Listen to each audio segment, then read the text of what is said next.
చాలామంది రేషన్ బియ్యం తీసుకుంటారు, కానీ వాటిని తినకుండా అమ్ముకుంటారు. వాటికి బదులు సోనా మైసూర్ లాంటి సన్న బియ్యాన్నే కొనుక్కుని తినడానికి ఇష్టపడుతున్నారు. ఆ బియ్యం కేవలం ₹7 చొప్పున దళార్లకు అమ్ముకుని వీరు మాత్రం సన్న బియ్యాన్నే తినడానికి ఇష్టపడుతున్నారు. దీనివల్ల ప్రభుత్వాలకు నష్టం కలుగుతుంది. అవసరం లేనప్పుడు ఈ బియ్యం తీసుకోవడం ఎందుకు అనేది చాలామంది క్వశ్చన్. సన్న బియ్యమే ఎందుకు తీసుకోవాలి? సన్న బియ్యంతో వండే అన్నం పొడి పొడిగా ఉంటుంది, చిన్న చిన్న మెతుకులతో తినడానికి సులువుగా కూడా ఉంటుంది. అందుకే ఈ రకం బియ్యాన్నే ఎక్కువ మంది తినడానికి ఇష్టపడతారు. దొడ్డు బియ్యం అయితే ముద్దలాగా తయారవుతుంది, మెతుకులు కూడా లావుగా ఉంటాయి. ఇదే కారణం వల్ల చాలామంది దొడ్డు బియ్యాన్నే తినడానికి ఇష్టపడరు, సన్న బియ్యం తినడానికి మాత్రమే ఇష్టపడుతున్నారు. నిజానికి కోటాలో ఇస్తున్న బియ్యం చాలా ఖరీదైనవే. అవి పోషకాలు కలిగిన బియ్యం. అందువల్ల అలాంటి బియ్యం వల్ల పేదలు ఆరోగ్యం మరింత మెరుగుపడుతుంది, వారికి పౌష్టికాహారం అందినట్లు అవుతుంది. రేషన్ బియ్యంలో ఐరన్, ఫోలిక్ యాసిడ్స్, ఇంకా విటమిన్ B12ను కలిపిన బియ్యాన్ని రేషన్లో ఇస్తున్నారు. అందువల్ల ఈ బియ్యం వల్ల జీర్ణకీయ సమస్యలు కూడా తగ్గుతాయి అని అంటున్నారు ఎక్స్పర్ట్స్. మహిళల్లో రక్తం పెరుగుతుందని, విటమిన్లు కూడా అందుతాయని కూడా చెప్తున్నారు. ఇలా ఈ బియ్యం వల్ల మంచి ఆరోగ్య ప్రయోజనాలే ఉన్నాయి. వాటిని ఎలాగోలా తినేందుకు ప్రయత్నించాలి. నిజానికి కేంద్ర రాష్ట్ర ప్రభుత్వాలు రేషన్ బియ్యాన్ని ఇచ్చే విషయంలో ఎంతో బాధ్యతాయుతంగా వ్యవహరిస్తున్నాయి. కానీ ప్రజల్లో కొందరి తీరు మాత్రం ప్రభుత్వాలకు షాక్ ఇస్తున్నాయి. ఇచ్చిన బియ్యాన్ని తినట్లేదు. వారు అలాంటప్పుడు ఆ బియ్యాన్ని ఎందుకు తీసుకోవాలి అని చాలామంది అడుగుతున్నారు.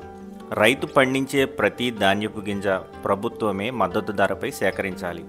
ఆహార భద్రత భాగంగా కేంద్ర రాష్ట్ర ప్రభుత్వాలు ఈ ధాన్యాన్ని కొని బియ్యం ఆడించి రేషన్ కార్డుదారులకు ఇచ్చేందుకు కిలోకు సుమారుగా ₹44 అవుతుంది.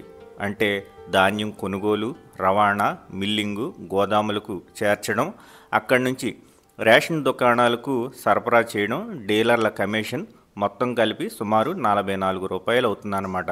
వాటిని ఖచ్చితంగా పేదలకు అందించాలి అనే ఉద్దేశంతో ఈ ప్రాసెస్ అంతా జరుగుతుంది. అయితే పేద కుటుంబాల వారు అధిక శాతం మంది నాణ్యత సరిగా లేదంటూ దళారులకు కేవలం ₹10 నుంచి ₹11 చొప్పున అమ్ముకుంటున్నారు. ఇందులో కొంత మళ్ళీ రీసైక్లింగ్ ద్వారా పౌర సరఫరాల శాఖకు వస్తుంది, మరికొంత విదేశాలకు ఎగుమతి అవుతుంది. ఇలాంటప్పుడు అందరూ తినగలిగే సన్న బియ్యంనే రైతులు సాగు చేస్తే బాగుంటుంది కదా అని చాలామంది అనుకునే మాట.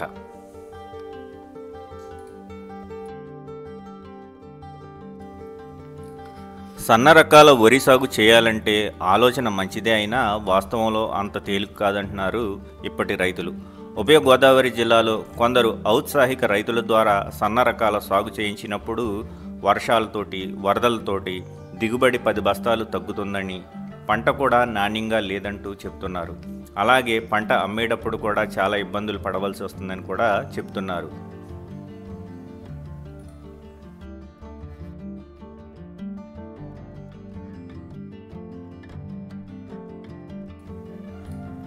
డెల్టా ప్రాంతంలో 2 పంటలకు ఎకరాకు 25 నుంచి 30 బస్తాల ధాన్యం కౌలుగా ఇవ్వాల్సి వస్తుంది. దొడ్డు రకాలైతే అధిక దిగుబడి వస్తాయి. ఖరీఫ్లో కౌలుకు ఇచ్చిన రబీలో మిగులుతాయనే ఆశ ఉంటుంది. సన్న రకాలైతే దిగుబడి సరిగా రాదు, సాగు కూడా గిట్టుబాటు అవదు. దొడ్డు రకాలైతే కొన్ని రకాల తెగుళ్లు కూడా తట్టుకోవడం కూడా సాధ్యమవుతుంది. స్థానిక వాతావరణ పరిస్థితులు కూడా అనుకూలంగా ఉంటాయి. రాయలసీమ, దక్షిణ కోస్తా జిల్లాల్లో పండించే సన్న రకాలు వరితో పోలిస్తే గోదావరి డెల్టాలో వచ్చే బియ్యం నాణ్యత తక్కువే అని అంటున్నారు చాలామంది.